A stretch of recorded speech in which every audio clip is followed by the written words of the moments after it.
In the 6th year of Elizabeth I's reign, a young ambassador was summoned to the Queen's palace for what turned out to be an unexpectedly intimate encounter. The ambassador was led through a series of rooms. Each one took him closer to the heart of the palace and to the heart of the Queen.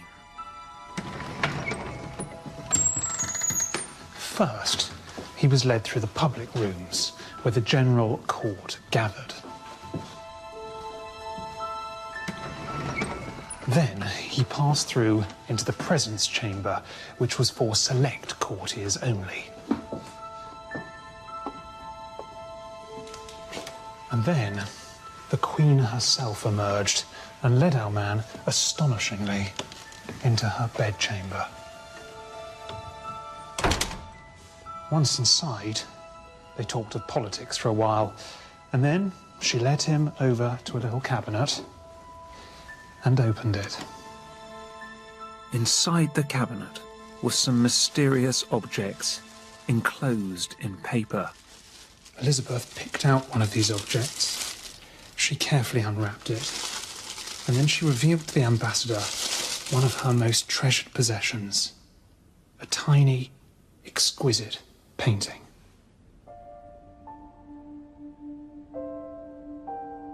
What the Queen showed the young man was a miniature, a small, precious portrait meant for her eyes only. Discreet, private, even intimate. Like so much in the Elizabethan Renaissance, this was an art that looked inwards. The art of a people obsessed with secrets. This was an age when poets wrote in codes, when artists filled paintings with mysterious symbols.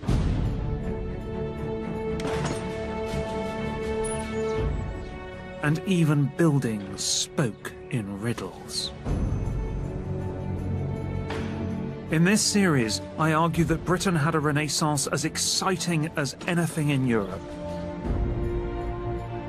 A Renaissance with its own style, sometimes eccentric, often dazzling, and peculiarly British. And in the Elizabethan age, we discovered a new sense of who we were and our place in the world.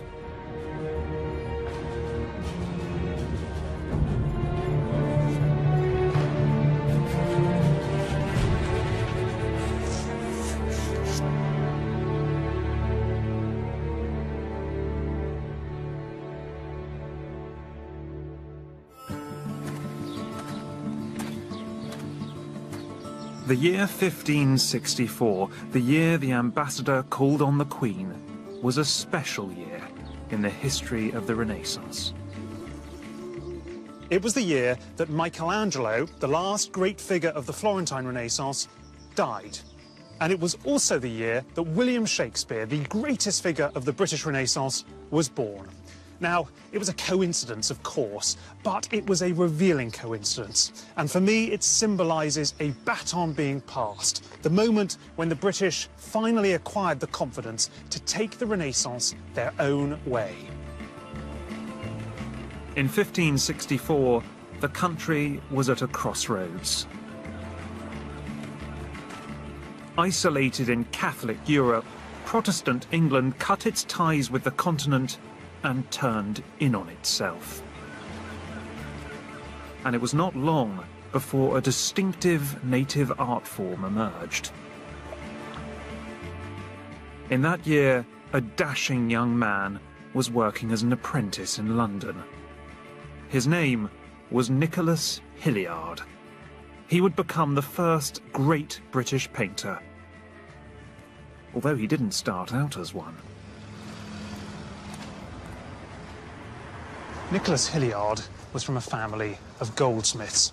His grandfather was a goldsmith, his father was a goldsmith, his uncle was a goldsmith, two of his brothers were goldsmiths. He married the daughter of a goldsmith, and not wanting to rock the boat, Hilliard also became a goldsmith.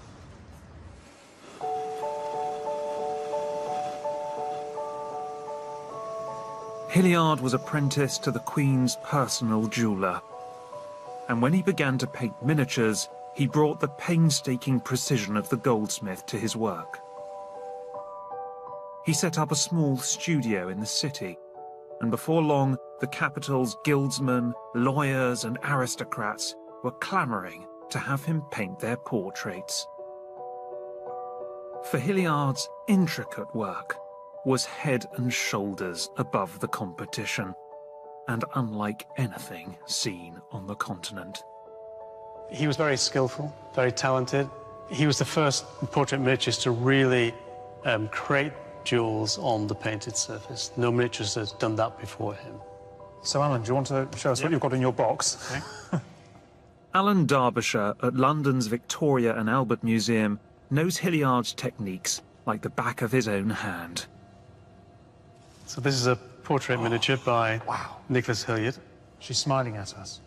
Unknown woman, we don't know who the sitter is. Right. And we can place it under the microscope and have a look at the techniques that Hilliard used. Let's do that. Okay. Oh, this is exciting. Oh, and it's coming up there. Yep. I think one of the key things Hilliard did when he was painting these miniatures, he has almost a three-dimensionality to them.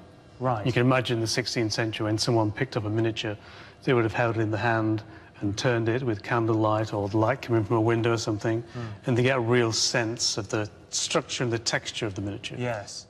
What Alan finds most striking about Hilliard's pictures are the exquisite painted jewels. This is the earring, and that's a pearl, a drop pearl. And you can see this has been created using lead white, and the black dot would actually have been a silver highlight. He must have had incredible eyesight, an incredibly steady hand as well. I think so. I mean, sometimes I wonder whether some of those touches were placed using magnification of some kind. And here we've got what remains of a ruby. So do you think you've figured out how he painted his rubies? We think we've got a good idea, yeah. The first thing he would have done is take some silver paint. Why would your foundation be silver? So it's going to act as a reflector. Right. So it gets the light shimmering through Exactly. the jewel. Yeah. And then we're going to burnish it using a burnisher made from a little animal tooth. So now we need to take the body of the ruby. Now that's made by mixing turpentine resin with the pigments. Silly me thought that Hilliard's miniatures were painted with paintbrushes. He's got a needle as well. Yep. So you're just dropping it on top of the silver. Yeah. And what you might see as well, you're getting a little tail of the varnish. So that's gone back into a nice globular shape now. So can we take a look at your handiwork under the microscope? It's not going to be as good as Hilliard's, but we can have a look. That is incredibly impressive, actually. It's not bad. And Hilliard was clearly a very clever man. Hilliard's miniatures were not intended for public display. They were private gifts, exchanged between lovers, held close to the heart. And Hilliard filled them with a secret symbolism that the Elizabethans adored. Now this is one of Hilliard's most perplexing images. It shows a man, a very elegant young man, clutching an anonymous hand from the clouds. Now, we don't know who he is, although virtually every man in Elizabethan England has been a candidate, including actually the young William Shakespeare. But we're pretty certain about its meaning, that this miniature is a gesture of devotion. There is a Latin inscription on it, and it reads, Attici amoris ergo, eloquent because of love. Now, it's probably some kind of in-joke. It's probably this man saying to the owner of that hand, I'm crazy about you, and I can't stop talking about it. But Hilliard's most recognisable miniature is surely this one, a young man amongst roses, painted in 1587. Now, I'm going to make a confession. If I could steal any artwork from any art gallery, it would probably be this one. And like so many of these miniatures, it is a declaration of love. This man is clutching his heart. Now, we don't know for certain who he is, but we're pretty sure who he's in love with. You just have to follow the clues. So, he is surrounded by white roses, and white roses were the flowers of the Queen. And he is wearing black and white clothes, a rather fetching black fur jacket and some white tights. And black and white were the colours of the Queen. So this man is in love with Queen Elizabeth. But there's a problem. He is clearly in his early 20s, and when this picture was painted, Elizabeth was not only in her 50s, but Virgin Queen, famously unavailable. And that's why at the top there is a motto in Latin that reads, "My praised faith brings suffering." In short, he's lovesick. Hilliard's little miniatures are a world away from the extravagant frescoes and vast statues of the Italian Renaissance. Intimate, private, coded, they have a distinctly British discretion.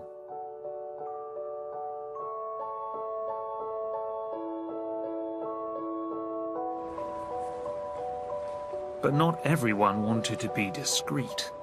The Elizabethans didn't just want coded portraits in their pockets. Increasingly, they wanted them on their walls.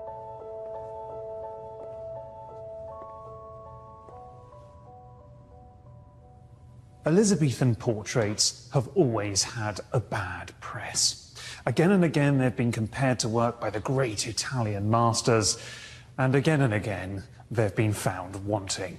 They've repeatedly been branded provincial, primitive, and second-rate. Yet I think they were, in their own way, masterpieces of the Renaissance. We just need to look at them differently. These were pictures for Britain's newly rich.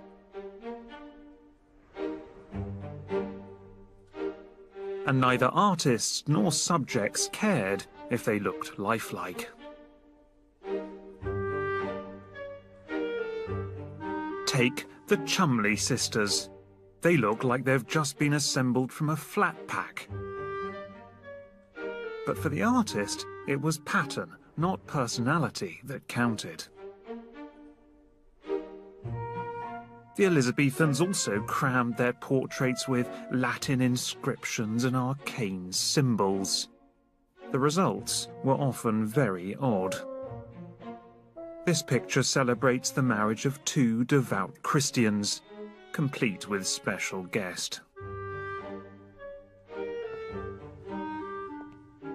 But above all, Elizabethan portraits told stories. The stories of their Renaissance sitters. Now, I want to ask you about this one. This is one of the most unusual Elizabethan paintings that survives. Yeah, this is a portrait of Henry Unton, who is an ambassador and a soldier under Elizabeth I's reign. And with a very big head, huge great head. But I think what's lovely about this picture is that it's commissioned by his wife after his death. It's a visual obituary, if you like, of Unton's life. And so it starts off right down here, and he's been born here, and this is his mother. And then you next see him when he goes up to Oxford, and there he appears again. Is this him sitting in the window doing his studies? And he's at Oriel College in Oxford in the 1570s. And then he goes to Venice, across the Alps, but later on in the 1580s he fights in the Low Countries, and there is an encampment and a battle fighting with the Earl of Leicester. And then he becomes ambassador to France, and you see France here. So this top bit, this is like his CV. This is, absolutely. This is all the kind of wonderful public work that he's done in the service of the Crown.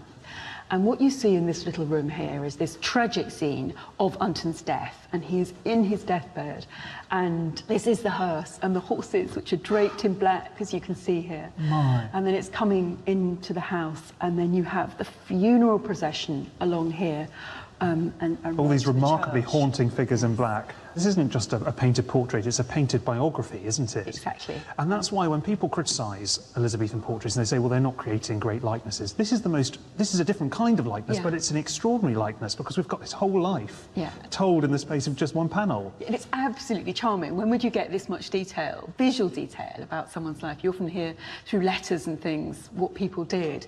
But actually seeing this is absolutely extraordinary because it captures a real flavour of the Elizabethan period.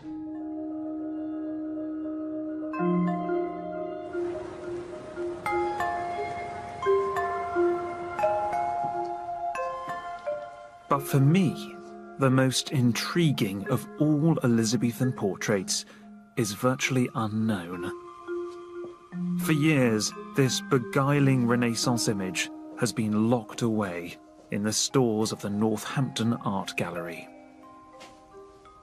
So this is a portrait of one of Queen Elizabeth's favourite courtiers, Sir Christopher Hatton.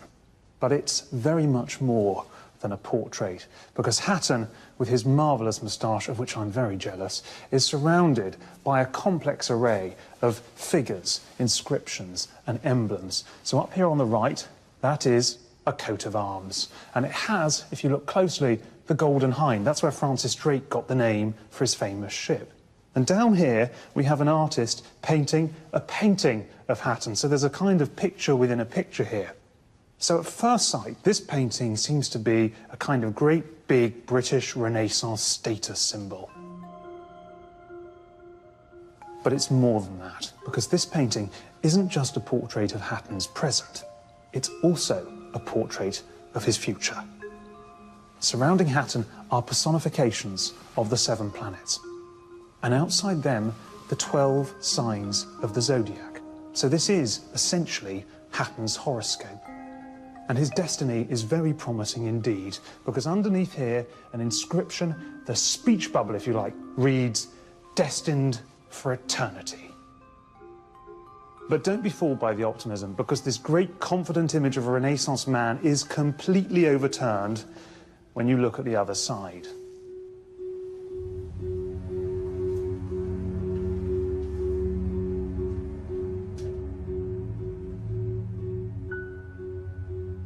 So here on the back is a figure of Father Time, Tempus. And underneath him are the 3 ages of life. On the left, youth is represented by a dancing couple. Now, Hatton was a famously good dancer, perhaps the best dancer in England. Middle age is represented by a woman unrolling the thread of life. And on the right, death is represented by an urn. But even more astonishing is this inscription down here, because at the very end of that inscription, the painting reveals its true purpose. Hoc me vestibulo posuit debuit hoc pigros solicitae viros. I was put in this room as a lesson to rouse lazy men. And this painting would probably have hung in the entrance hall of Hatton's house, and it would have greeted his visitors with the message, "Come on, guys, seize the day. You haven't got long before you die." Hatton's portrait proves that British Renaissance painting was far from primitive and backwards. It was rich and clever and sophisticated. Art for an urbane and educated society.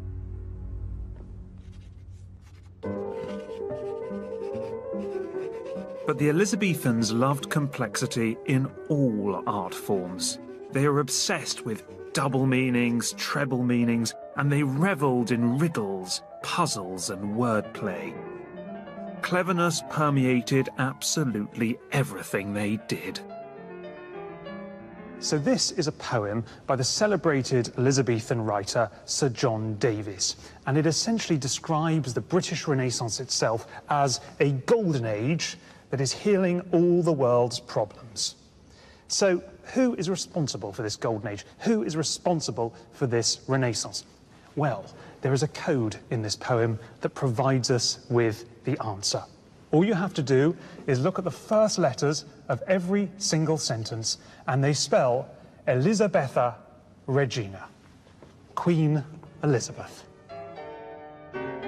Davies's code was not just a display of intelligence, It was a pledge of allegiance. But Elizabeth's golden age had a darker side. Clever codes began to be used to conceal things from the Queen and her agents. And one Elizabethan rebel turned disguise into an art form. Thomas Tresham was rich, well-educated and well-connected. He was undoubtedly one of the cleverest men in England, and he could easily have been one of its most powerful. But there was a catch. Tresham was also a devout and unwavering Catholic, and he paid the price for it. With Catholic Spain threatening to invade Protestant England, English Catholics became potential enemies of the state. For most of his adult life, Tresham lived under surveillance, and he spent the best part of 20 years in prison. Yet Thomas Tresham's will could not be broken. Now, in the many years he spent locked up in prison, away from his home, away from his family, Thomas Tresham was busy planning, drawing, plotting an audacious and dangerous act of defiance. It was an act that, in my opinion, would result in some of the most fascinating and perplexing architecture of the entire Renaissance.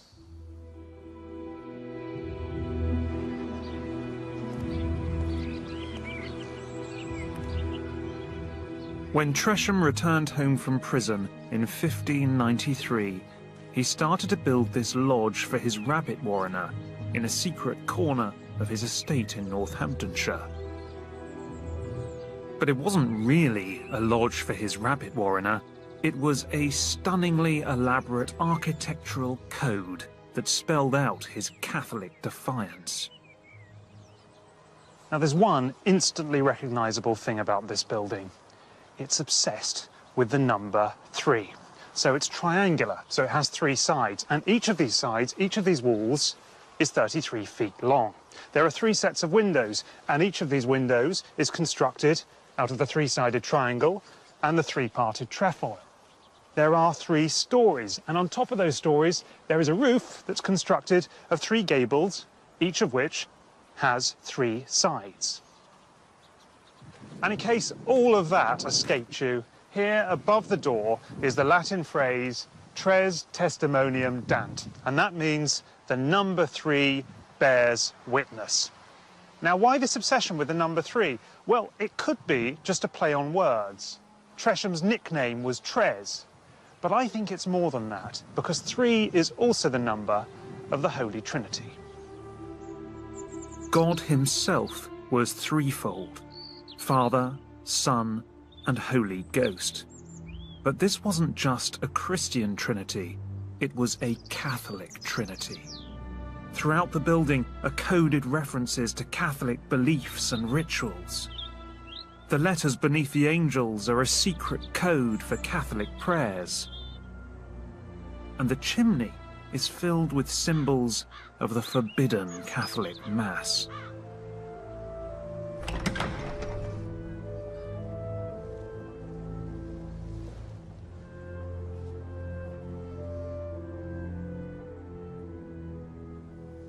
Now, Tresham wrote his Catholic faith deep into the fabric of this building, and it really is one of the most cryptic structures in Britain. It is filled with secrets, with riddles, with codes, many of which are yet to be deciphered.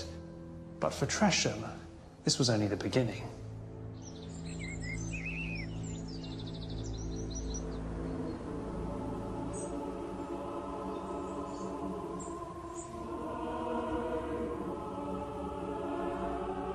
After yet another spell in prison, Tresham embarked on an even more ambitious building project in Northamptonshire, a retreat for himself and his family.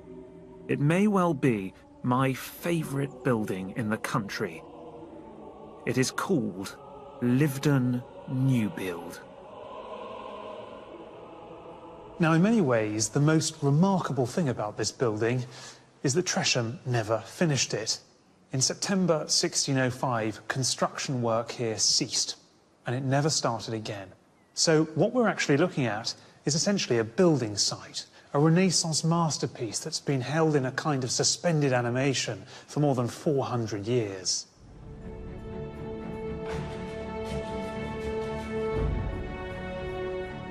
But despite its incomplete state, Lyveden is still packed with hidden religious meanings, many of which relate to the Passion of Christ. So all around this ground floor frieze there are these emblems, and all of them refer to the Passion of Christ. So here we have the 30 silver pieces surrounding the money bag. That was the money that Judas was paid to betray Christ. There are the spears, the lantern. These were the things that were used to arrest Christ in the Garden of Gethsemane. There's the garment that was taken by the Roman soldiers. And finally, there is the crucifix with the ladder, with the nails, with all those things that were used to kill Christ.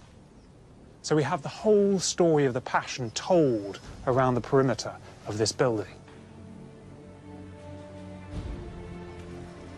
Above the frieze are inscriptions in Latin that celebrate Christ's sacrifice.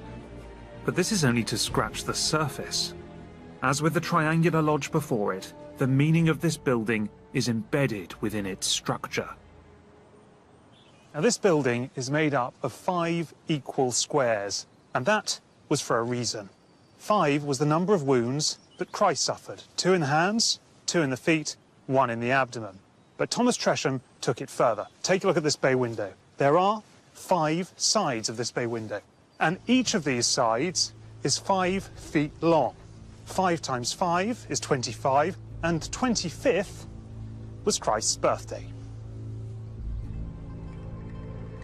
And from the air, the meaning of Tresham's building is complete. Based on the form of a cross, its shape reminds the heavens that its owner is always thinking about the crucifixion. Lyveden New Build would have been one of the great Renaissance buildings in Europe. But Tresham's unlucky life came to an unfortunate end. On the 11th of September 1605, he died in terrible pain and in huge debt. And that is why he never finished his masterpiece.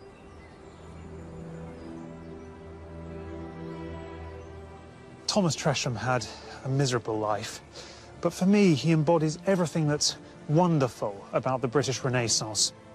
Its cleverness, its quirkiness, its desire to hide rather than reveal, but perhaps above all, its stubborn but brilliant rebelliousness.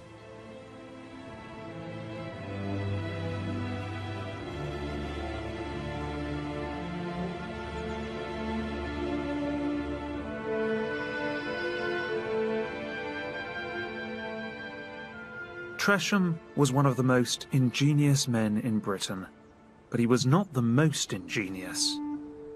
That prize should surely go to a Welshman called John Dee, the man who would lead the country out of its isolation. Dee was what one might call a Renaissance man, mathematician, astrologer, scientist, secret agent, and he also liked to dabble in the supernatural. John Dee is famous today for his magic, for his crystal ball, and for his apparent ability to communicate with angels. Now, I personally don't believe a word of all that, but Dee was a brilliant showman. As a young man, Dee staged a production of a Greek play at Trinity College, Cambridge. His opening scene was unforgettable. The seats were packed with students and academics, all waiting for the show to start. And by God, did it start. The lights revealed an actor climbing onto the back of a huge mechanical beetle. And if that wasn't enough, the beetle then took off and flew around the room. The audience must have thought it was magic, but Dee had actually produced the illusion with mirrors, ropes, and pulleys. And Dee's ingenuity would not go unnoticed. He soon became an advisor to the Queen herself, and on the 28th of November 1577 he brought her an astounding proposal. Today it's kept in the Bodleian Library in Oxford. Now, Dee's proposal would be of momentous importance to British history. It will come to define our national ambitions as well as our identity for the best part of 400 years. And it would prove to be a turning point in the British Renaissance. Dee outlined his proposal in a book. And the title page, which Dee himself designed, cloaked that proposal in yet another fiendish Renaissance code. And this is it.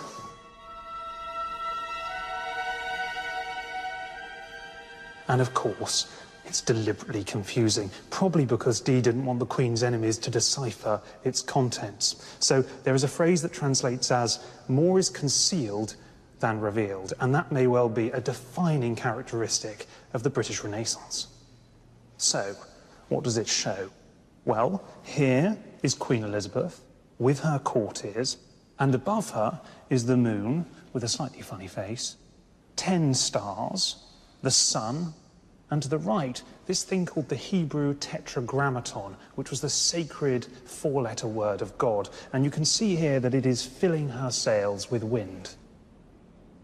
And underneath, this is probably the New World, the Americas.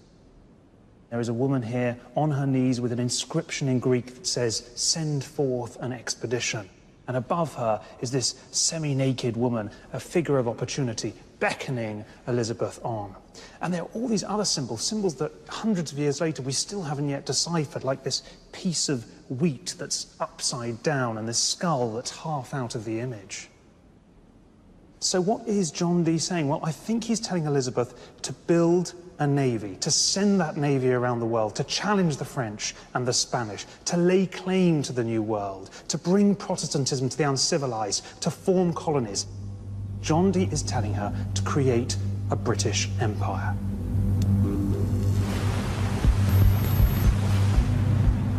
Dee was in fact the very first to use the phrase British Empire.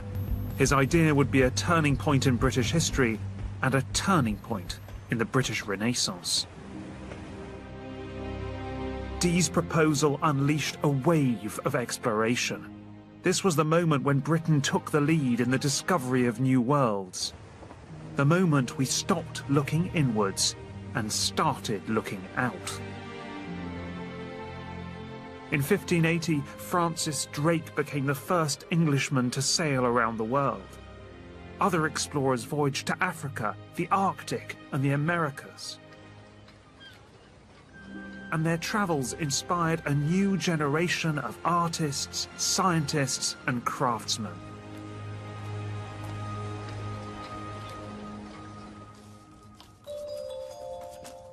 One of the finest was the mathematician and instrument maker Emery Molyneux, who had his workshops in South London.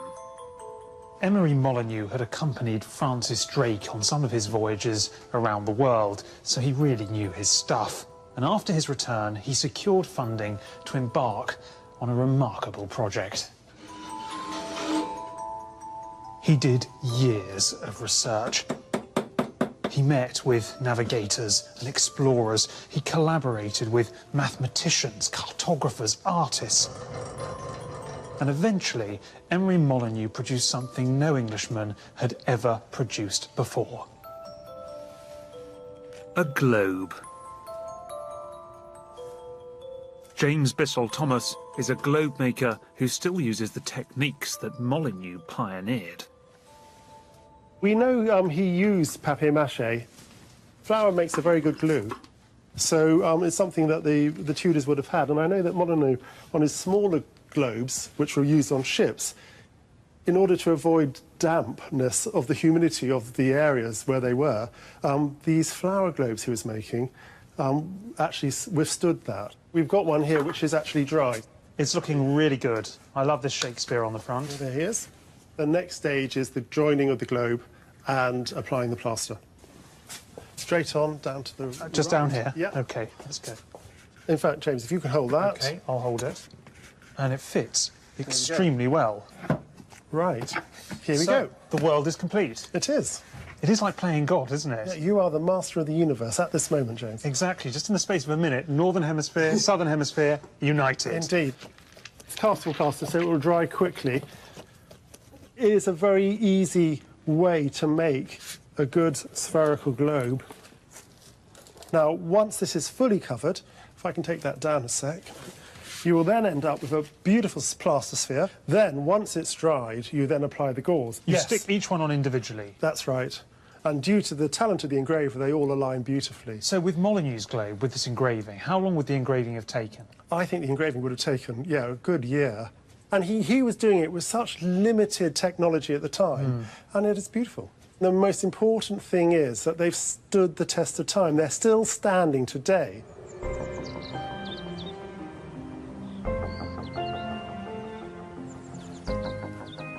In 1592, Emery Molyneux released the first printed English-made globes, and the largest the world had ever seen. I've come to Petworth House in Sussex to see the earliest surviving example. It's believed that this globe once belonged to Sir Walter Raleigh when he was imprisoned in the Tower of London. This is the first British-made globe in history. And the thought that Walter Raleigh pored over this very object 400 years ago in the Tower of London is enough to send shivers up the spine.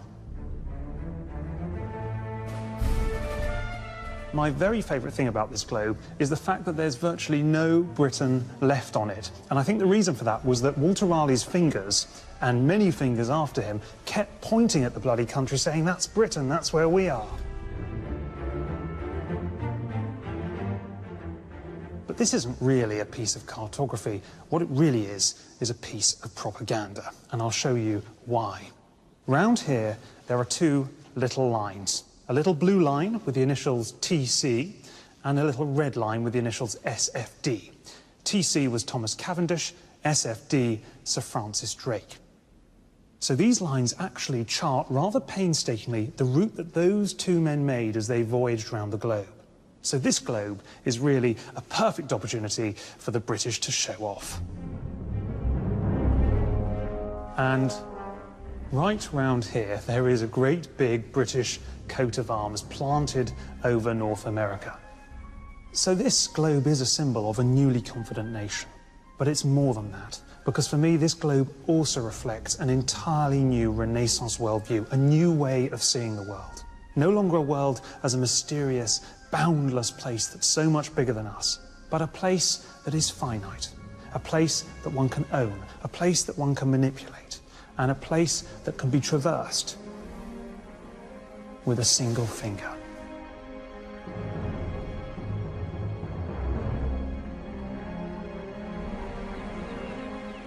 But explorers weren't the only ones out exploring.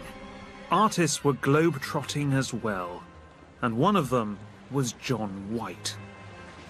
He may have had an ordinary name, but what he did was anything but. Now, John White was given the commission of a lifetime, perhaps even the commission of a generation. He was asked to make drawings of all the unfamiliar, all the exotic plants, animals, and people that he encountered in the Americas. Now, the drawings that he made would be of momentous importance and momentous originality, but they would almost destroy him in the process.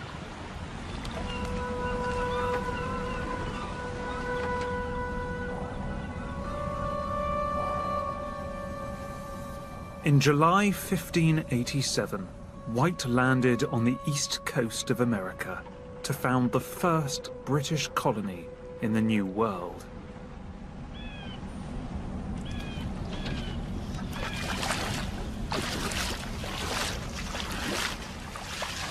White wasn't alone. He brought 115 nervous settlers with him, and among them was his son-in-law and his 20-year-old daughter.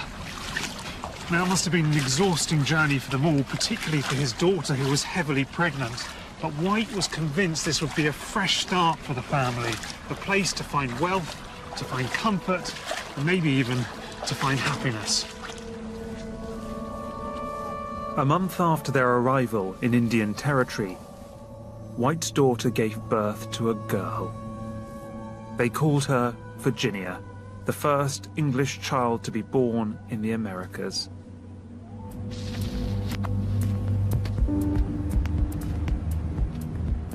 And John White's drawings of this new world caused a sensation in the Elizabethan court. Those drawings are held in the British Museum. They are not only the first British artworks of the New World, they may also be the first watercolours in British history. And they are breathtaking. Now, there was nothing too small for John White to paint. Now, this is surely one of my favourites, this most delightful image of fireflies. And I love the way that John White has arranged them on the page, 3 of them just staring at each other. And in the middle, this inscription, which to me reads more like poetry than anything else. A fly, which in the night seemeth a flame of fire. And here we have these exotic creatures that John White would have encountered. The loggerhead turtle. The pelican. And this unforgettable image of the flamingo. They are such sensitive portraits of these very unusual animals. But you shouldn't be too fooled by that, because pretty much the first thing John White did after he painted these animals was eat them. And flamingo was one of his favourites. He thought the tongues were delicious. But White's most remarkable images are of the native people he met there, the Algonquin Indians.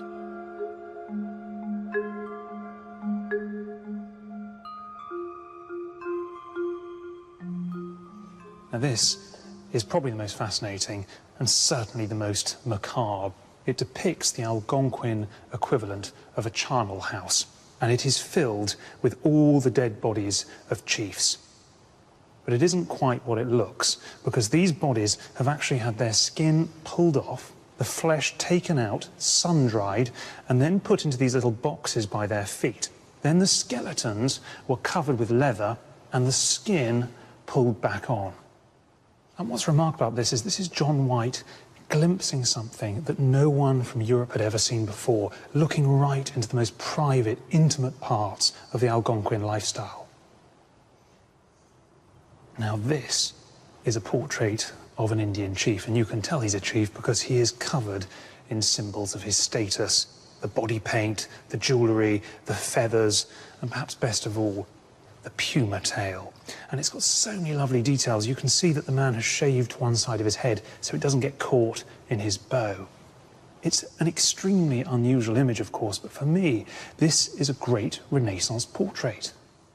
I mean, John White was painting an entirely alien culture, a culture that must have seemed unchristian, uncivilized, un-English, and yet here in these paintings, there is no judgment and there is no racism.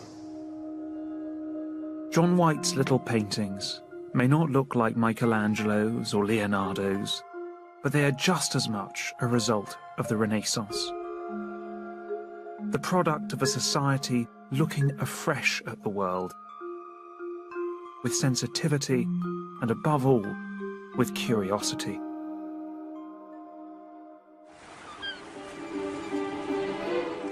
But the story of John White would end in disaster. Famine forced him to abandon his family and return to England for supplies. It would be 2 frustrating years before he was finally able to get a ship to return. In 1590, he arrived at the colony, but he was horrified by what he found.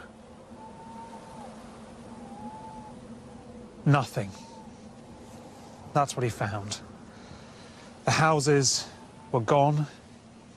His possessions were scattered, and worst of all, the people were gone too. There was no sign of anybody. No settlers, no daughter, no granddaughter. All John White found were ruins. And on a tree, a mysterious inscription. The 3 letters C-R-O. Now, people have been trying to decipher that enigmatic code ever since, but they haven't yet succeeded. And John White certainly didn't.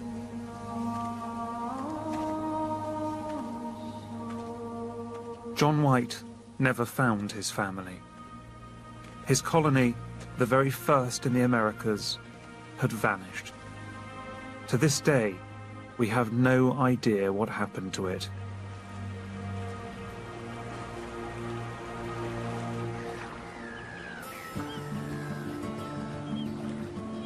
The ship on which John White first sailed to America should be as famous as Charles Darwin's Beagle. For travelling with White was another genius of a different sort, a young scientist called Thomas Harriot. Today, Harriot is almost forgotten, but he should be remembered as one of the greatest minds of the entire Renaissance. Thomas Harriot's CV is utterly mind-boggling. He was the country's leading navigator. He was a brilliant mathematician who pioneered new forms of algebra. He was the first man to truly understand the science of rainbows, and he may well have been the first recorded person in history to die as a result of tobacco. As John White was drawing the Algonquin Indians, Thomas Harriot was actually speaking to them. The first Briton to learn a Native American language. But this was a language without writing, and so Harriot devised a pioneering alphabet of his own. Now, Harriot's alphabet consisted of 36 characters. That's 10 more than our current alphabet, and that is because Harriot's alphabet was a phonetic alphabet, each character denoting a sound. So, this one over here, this is an sound. The next one, this is an A sound as in name, and I must say, it does look like an A and an E squashed together. And this one over here, this is a th. This is like a hard th, as in thy or the. And Harriot in his papers experimented with lots of different sentences constructed out of these characters. And one of his most evocative sentences is this one. This sentence translates as, if I can do it, "Our Father, which art in," you can guess the final word, "heaven." And this word here is which. And he has produced the beginning, and it's a very complicated sound to produce, the beginning of the word which. He begins it with an H. This is an H sound, and this is a W sound. And that's because Harriot pronounced the word which. So this is "Our Father, which art in heaven." Harriot was nothing if not ambitious for his new creation. He dreamed it would become a universal alphabet, one for the whole world. In a sense, it was yet another Elizabethan code. But this one wasn't being used to conceal, but to communicate. The perfect symbol of a new, expansionist British Renaissance. Harriot was a shy, retiring figure and never published his alphabet. In fact, he published hardly anything, not even what was surely his greatest discovery. And Harriot's first step towards that discovery was taken on the 17th of September, 1607. That night, Harriot, like the rest of Renaissance Europe, saw Halley's Comet soaring through the night sky. Now, Thomas Harriot was completely inspired by what he saw, and he became convinced that the real New World was not across the oceans, but beyond the skies. And to this end, he somehow managed to obtain the most cutting-edge contraption in Renaissance Europe, the telescope. On the night of the 26th of July, 1609, he did something utterly unprecedented. It was about 9 o'clock when the clouds finally cleared. This was the British Renaissance after all, and Harriot got out his telescope, pointed it at the sky and looked through it at the moon. And then he did something no human being had ever done before. Harriot began to sketch what he could see through the telescope. And astonishingly, Harriot's revolutionary little drawing still survives.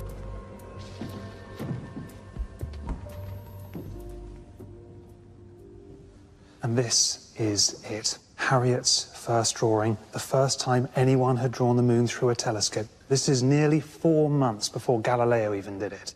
And Harriot has been very precise about the labelling. Top left, the 26th of July, 1609, 9 p.m. That's exactly when he made this drawing. Top right, 5 days. That's how old the moon was when he drew it. And down here, 6:1, that's the magnification.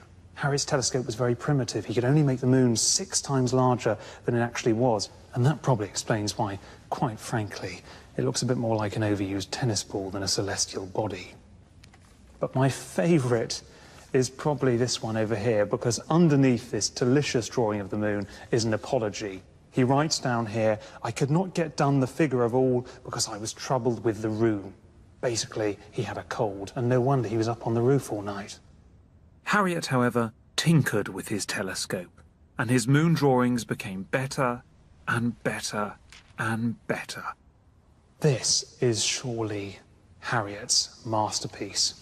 And it was done with a 30 times magnification, so he'd increased the power of his hardware by 5-fold. It's a staggeringly detailed map. It's a map that holds up even today. So you've got here the Ocean of Storms, the largest sea on the moon, 1,600 miles across. And right in this spot, that there, is right at the very edge of the Sea of Tranquility. And that is exactly where Neil Armstrong and the crew of Apollo 11 landed on the moon in 1969. Now, these drawings may not be masterful works of art, but they do remind me of Leonardo's infinitely more famous drawings, because they are about looking at the world in a fresh way, and about using 2 eyes, 1 pen, and a piece of paper to do it. And surely, if the Renaissance is about anything, this is it.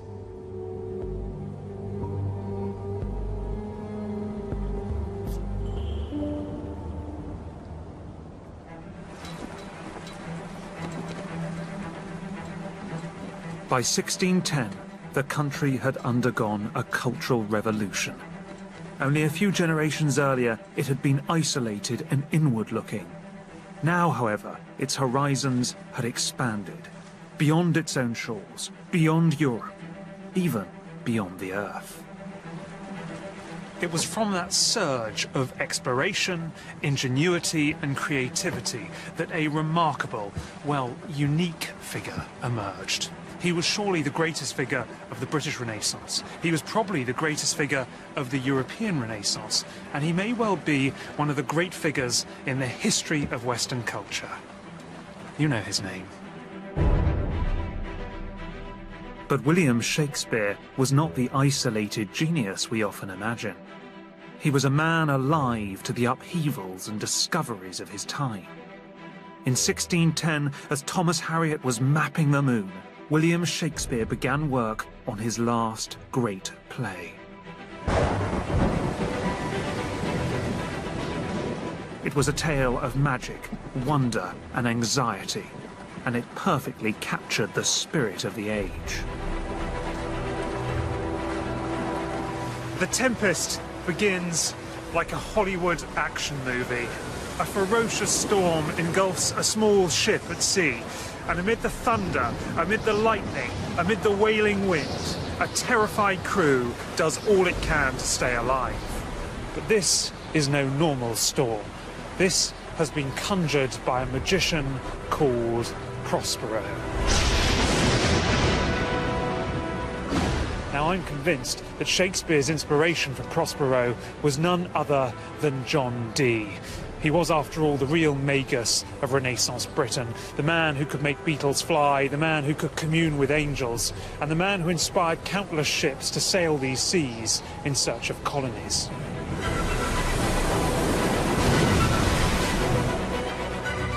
In fact, Prospero's storm is designed to lure the ship's crew to his own private colony, an island where he is enslaved, the only creature on it. Shakespeare knew about Britain's colonisation of the New World. He must have read Thomas Harriot's account of his voyage to Virginia. He must have seen John White's watercolours of the Algonquin Indians.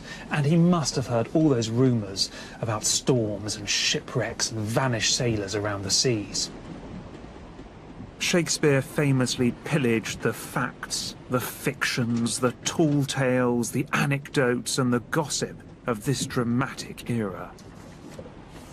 To my mind, it's impossible not to see The Tempest as a kind of mirror, however obscured or refracted, of Renaissance England itself.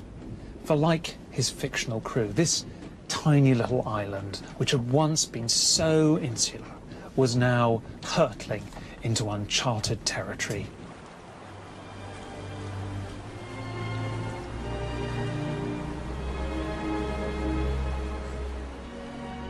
Shakespeare was asking and answering the great questions of Renaissance Britain. In a phrase from the play itself, what would this brave new world be like? In the 50 years between 1564 and 1611, something extraordinary happened in Britain. Its artists, writers, architects and scientists embarked on their own voyages of discovery, and they took the Renaissance their own way. In doing so, they produced a Renaissance that was wayward, eccentric, often maddeningly complex, but one that was as brilliant as anything in Europe. All voyages, however, come to an end. Even the glorious voyage of Elizabethan Britain. Our revels now are ended. These our actors, as I foretold you, were all spirits, and are melted into air, into thin air. And like the baseless fabric of this vision, the cloud-capped towers, the gorgeous palaces, the solemn temples, the great globe itself, yea, all which it inherit, shall dissolve, and like this insubstantial pageant faded, leave not a rack behind. We are such stuff as dreams are made on, and our little life is rounded with a sleep.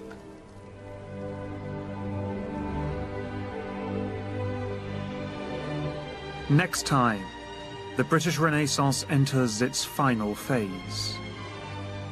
As Britain opens its doors to Europe again, a battle begins. A battle for the heart and soul of British culture.